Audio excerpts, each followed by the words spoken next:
e eu recebo o Fernando Moraes, que é presidente da Associação Comercial e Industrial de Londrina. Fernando, bom dia, obrigado pela sua presença aqui com a gente. Bom dia, Diogo. Bom dia a todos que estão nos assistindo.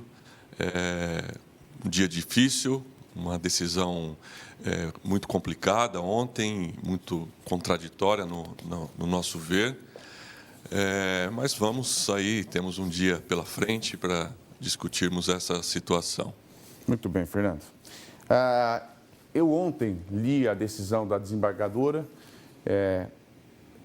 Dá para encontrar vários pontos contraditórios, não é uma opinião minha, é uma opinião de vários juristas. Ela diz que derruba parcialmente os decretos que flexibilizaram a reabertura do comércio, mas não cita o que nesses decretos ela derruba e o que ela mantém, porque parcial pressupõe-se que não seja inteiro. Mas ela não especifica comércio X, comércio Y, ou indústria, não. Ela diz que é parcialmente, mas derruba tudo.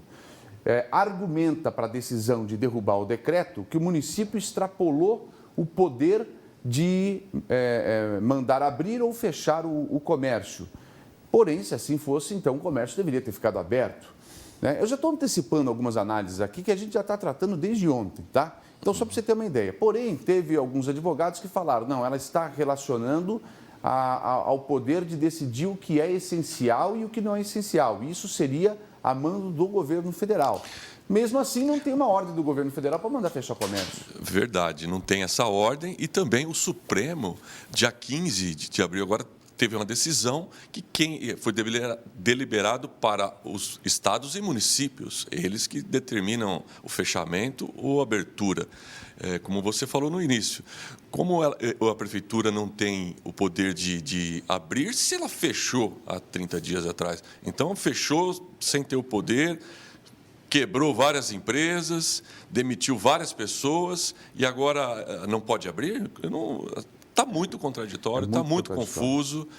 No direito, quando uma decisão é tomada e a argumentação dessa decisão não bate com a decisão, você argumenta uma coisa e decide outra, cabe aí um agravo de instrumento, normalmente.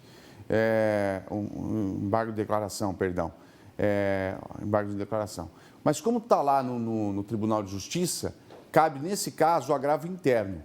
O que a Procuradoria Jurídica do município deve estar fazendo agora? Entrando com agravo interno para que a própria relatora reveja a decisão dela ou explique o que ela quis dizer com isso, porque deu um nó na cabeça de todo mundo. Impressionante o poder de não conseguir se explicar. E também, depois, seja submetido à Câmara, que é um conjunto de desembargadores, caso ela não reveja a decisão dela. Como se trata de uma liminar, ontem conversava ainda com uma advogada, a doutora Thalita, e ela falava, Diogo, liminar não vai para a terceira instância. Então, o município teria que entrar com uma outra ação para derrubar essa decisão do TJ. Mas daí já se passaram dias e dias e dias. E outra coisa que eu quero dizer aqui, antes de continuar a entrevista com o Fernando. Esse negócio de que decisão judicial não se discute, isso é coisa de quem não tem o que dizer. Isso é coisa de quem não tem o que argumentar. Vocês devem se lembrar muito bem do juiz, e eu não quero fazer menção nenhuma, pelo amor de Deus, a desembargadora que tomou essa decisão. Gente, não estou relacionando o nome que eu vou falar agora a ela, nada a ver. Eu estou fazendo uma simples menção de que nós devemos, sim, questionar decisão judicial. Nós temos o direito de questionar decisão judicial. A Constituição nos permite questionar decisão judicial. Nós temos a liberdade de emitir a nossa opinião. E se fosse assim, para não discutir decisão judicial em nenhuma hipótese, quem se lembra do juiz Lalau? Lembra dele? Então, e aí, não vai discutir? Vai engolir seco e deixar passar? Eu não estou fazendo relação, repito, nenhuma desse juiz que acabei de dizer com a desembargadora, pelo amor de Deus, porque é comum, às vezes, haver ali uma confusão na argumentação e na decisão. Isso é comum acontecer em todas as esferas. Mas, assim, os efeitos disso agora aqui são tão irreversíveis e irreparáveis quanto uma vida humana que se perde por causa de uma medida de contenção que não é tomada. E sabe o que acontece nesse momento? É o seguinte, ontem, Fernando, quando você recebeu essa notícia, você estava onde? Eu tinha acabado de sair do gabinete do prefeito, junto com o Ovanes, que é o presidente da Sincoval, porque nós fomos levar uma sugestão, uma opinião para que... Um alerta. Um alerta. Porque o que a gente... na retomada das atividades, nós já tínhamos alertado tanto o prefeito como a própria promotora que nos primeiros dias ia dar um fluxo muito grande de pagamentos, ia dar aglomerações, como aconteceu no primeiro dia, mas o comércio se organizou para isso e fez as filas corretas. No segundo dia já foi acalmando, que ontem no calçadão estava sem aglomeração nenhuma, estava bem tranquilo. Daí a gente...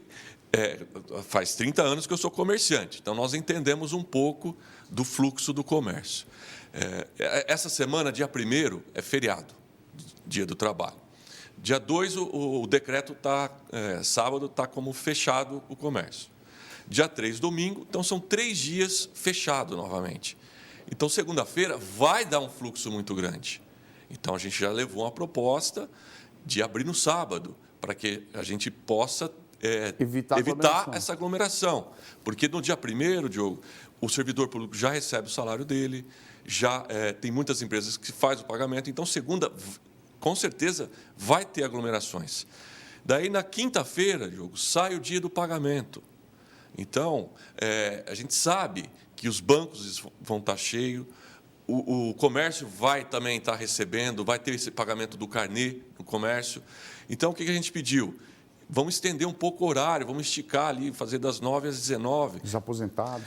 Para a gente, na quinta e na sexta, evitar essa aglomeração. No sábado, véspera do Dia das Mães.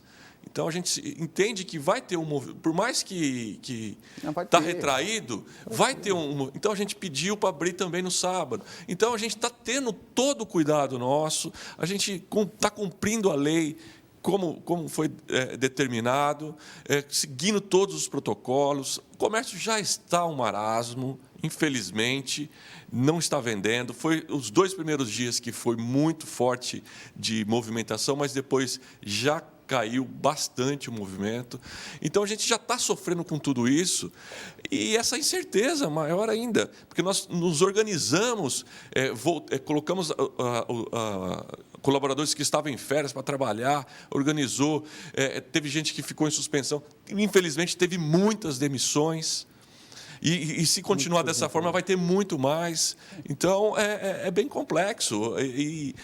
E a gente vê umas decisões como essas, assim, sem fundamento, muito contraditória, a gente fica assim, desanimado com toda a situação. Mas, lógico que a gente vai apoiar a Prefeitura nessa defesa. Com certeza, a Prefeitura vai levar a vantagem nisso, vai ganhar essa ação, porque o prefeito mesmo, no domingo, mostrou na coletiva dele que Londrina hoje está super bem com leitos. Nós vamos trazer aqui, assim, para não dizer que é o prefeito de Londrina, porque a gente também tem que pensar na região toda, Fernando, porque Londrina é que recebe todos os pacientes.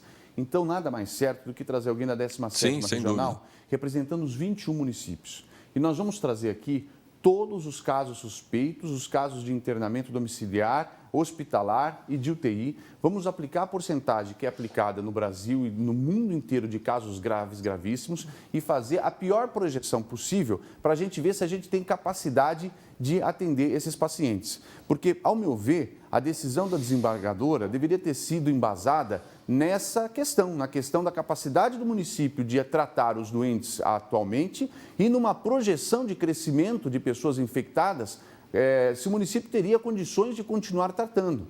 Né? Então, você aplica lá os 5% dos contaminados que ficam em estado gravíssimo, joga essas pessoas para a UTI com respirador e faz as contas. Olha, não vai dar para atender todo mundo, fecha o comércio. Se embasa nisso, mostra os números cientificamente, você consegue ter dados. Agora, jogar uma decisão como essa, embasada, no que o governo federal é o único que tem competência, ou se ele já tomou uma decisão para decidir o que é essencial e o que não é. O município não poderia ter feito isso. né? Daí deixar um nó na cabeça da gente porque o governo federal não mandou fechar o comércio, o governo municipal mandou. Se o governo municipal mandou e não tem competência, então o comércio deveria ficar aberto. Então, isso daí a gente discute porque a gente não está entendendo, não é porque a gente é maldoso, não é porque a gente quer ver o pau torar, não é porque a gente quer ver o comércio lucrar, não é porque a gente quer ganhar dinheiro e só está pensando em dinheiro, é porque a gente quer entender. Nós não estamos entendendo. A gente fez o convite para a doutora Suzana de Lacerda vir aqui. Hoje ela negou a presença, disse que não iria vir, porque decisão judicial não se discute, decisão judicial se cumpre. Eu discordo da promotora, com todo respeito, é uma promotora de décadas, muito atuante, que já pegou casos pesadíssimos, tem o meu respeito e pela ética dela sempre vai ter, sabe? Mas assim, doutora, me desculpa, uma decisão como essa, a senhora deveria tornar transparente, deveria trazer luz para o seu pedido diante da população que está perdendo emprego. A população precisa entender o que a senhora, qual é a preocupação da senhora, qual que é o medo, qual que é o problema, sabe, doutora? Com todo respeito, a senhora que é uma excelente promotora, fez um serviço fantástico na vara da infância e juventude. A gente tem que reconhecer e, nada vai apagar a sua história de sucesso, nada vai apagar. Só que nesse caso está faltando transparência, na minha opinião. Vem para cá, vem explicar para o povo por que a senhora pediu o fechamento do comércio agora, mostra para a gente os dados, traga os números. Traga os números aqui, olha, Diogo, tantas pessoas infectadas, tantos leitos, não vai fechar a conta, vai morrer gente. Então traz isso para nós, porque até agora a gente está tendo informação totalmente contrária disso. E isso fica ruim até para o próprio Ministério Público. Me perdoe os amigos que tenho dentro das promotorias aí. Fica ruim até para o próprio Ministério Público, que sempre preza pelo quê? Em todos os poderes? A transparência. Não se trata de uma investigação criminosa que necessita de sigilo. Né? Trata-se de uma decisão que vai afetar a coletividade com danos irreparáveis, que é um desempregado, que é uma pessoa que não vai ter comida, que é uma pessoa que vai perder a empresa e automaticamente os bens pessoais, dependendo do tipo de sociedade que ele tem e tudo mais, que nunca mais vai se recuperar na vida. Nunca mais. Tem gente que se quebrar agora não recupera mais. Pode esquecer. Então, acho que a promotora, nesse momento, com todo respeito, repito o respeito que tem pela promotora, e não é medo não, viu? É respeito mesmo. Fez um trabalho maravilhoso em Londrina até agora e nada vai apagar isso da história. Mas é preciso trazer à luz, às claras, o que determinou isso daí. Olha, nós temos... O prefeito falou que vai cumprir. Não tomou partido. O prefeito não tomou partido. Na nota de ontem que foi enviada, foi bem superficial, não tomou partido. A ACIL já está se posicionando. A ACIL agora, assim como no começo bateu o martelo para fechar, agora está se posicionando. A nota de ontem deixou bem claro a posição da ACIL, né, Fernando? Não, sem dúvida nenhuma. A gente, como você comentou, para você fechar um comércio, para você abrir, você tem que ter dados na mão. E o que a gente está acreditando que o prefeito, no domingo, mostrou esses dados, que Londrina hoje é capaz de suprir o que acontecer nesse momento de infectados. Então, com certeza, a gente tem que manter nossas atividades, logicamente com todos os nossos protocolos, que a gente quer evitar no máximo a contaminação em grande escala. Então, e a população está assim, todo mundo usando máscaras, a gente está conseguindo passar, o empresário está conseguindo passar isso para todos ali, os seus colaboradores, os teus clientes, para que a gente mantenha com mais tranquilidade essa pandemia. Outra coisa que eu quero trazer à tona aqui. Nós estamos numa situação, lógico, gente, colocou vidas humanas em risco, tem que se fechar? Vamos fechar. Mas, assim, se o risco está numa área de controle, como disse o prefeito e como os números da 17ª Regional estão apontando, a gente também tem que ver o risco que o fechamento causa. Porque não é só o lojista que está quebrando, não é só o Diogo que está ganhando menos, não é só mais os colegas que estão sendo demitidos aí em outras emissoras. Aqui, graças a Deus, ainda não teve, mas eu não sei por quanto tempo, Mas já teve desligamento de um monte de colegas jornalistas em outras emissoras e não dá para culpar. Não tem de onde tirar. Eu quero trazer aqui atenção, a queda de arrecadação do município de Londrina com o fechamento do comércio. Você aplica essa queda de arrecadação por mais alguns meses e nós vamos perguntar se o município, se a União e se o Estado terão dinheiro para tratar os infectados pelo coronavírus daqui a pouco. Daqui a pouco, sem esse dinheiro, não vai ter nem como tratar, porque o comércio está fechado. Daí você não vai morrer porque você pegou o coronavírus, porque o comércio estava aberto. Você vai morrer porque o Estado não tinha dinheiro para te tratar, porque o comércio estava fechado. Já que é para jogar, vamos jogar os números, as coisas, as evidências, as interpretações na mesa.